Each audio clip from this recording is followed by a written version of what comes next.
Jõulud on andmise aeg, mil ei tohiks ära unustada veeta aega oma perekonna ja lähedastega, sealhulgas ka nende kõige pisemate loomadega.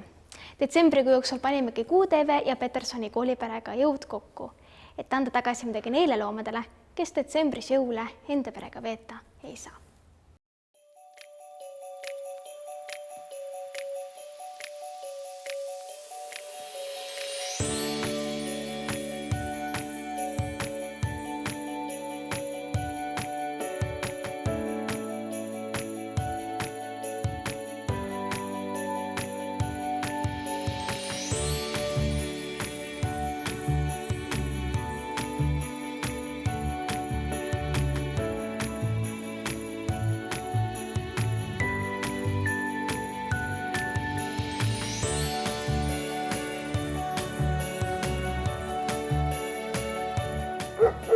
Varjupaigas töötab kokku hetkel 12 inimest, kes oma aega igapäevaselt siia panustavad.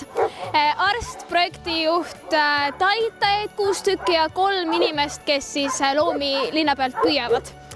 Ja lisaks sellele, et inimesi siin 12 tükki töötab, on väga oluline funktsioon ka kõikidel vabatahtlikel, kes on kas püsivabatahtlikud või juhuvabatahtlikud. Varjupaigas on hetkel 27 koera, 53 kassi ja lisaks sellele, et varjupaigas siin vabatahtlikud saavad tegeleda loomade hoolitsemise või hoidmise või jalutamisega, on siin ka kusjuures väga palju erinevaid programme, milles varjupaik kaasa lööb. Näiteks Käsi ja Käpp, mis on koostöös vanglaga, kus vangid saavad koeri treenida ja nendega koos nii-öelda programmi läbida. Lisaks sellele on olemas ka programm Kadunud ja leitud, kus 3 kuuks pannakse üles kadunud loomade kohta informatsioon ja tänu sellele programmile on praegu leitud näiteks 12 kassi ja 2 koera. Lisaks, kui me nüüd räägime kõikidest vahenditest, mida saab teha, et varjupaika maksimaalselt aidata, on neid võimalusi 3.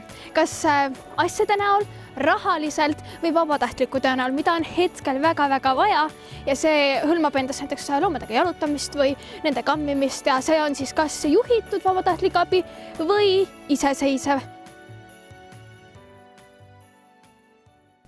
Ja no näed, olemegi siia meie armsasse koolimaja varjupaigast tagasi jõudnud.